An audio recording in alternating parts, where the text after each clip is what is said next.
എന്താ വെള്ളാപ്പള്ളി നടേശൻ എന്താ മോശക്കാരനാണോ? ഒരു പാവപ്പെട്ട സമുദായത്തിൽ ജനിച്ചുപോയ ഒരു പാവപ്പെട്ട ആളായതുകൊണ്ടാണോ നിങ്ങൾ എല്ലാവരും കൂടെ ഇക്കാര്യത്തിൽ അദ്ദേഹത്തിന്റെ മേൽ കുതിര കയറാൻ ചെല്ലുന്നത്?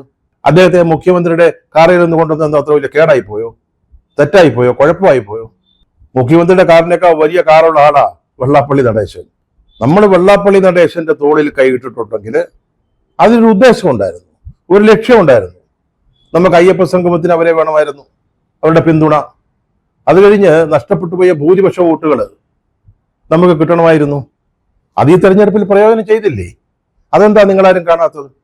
ആ കണക്ക് ഈ തദ്ദേശ ഭരണ തെരഞ്ഞെടുപ്പിൽ പാർട്ടിയുടെ കണക്കനുസരിച്ച് ഈഴവ സമുദായ വോട്ടുകളുടെ 99.99% CPM-നാ LDF-നാ കിട്ടിയത്.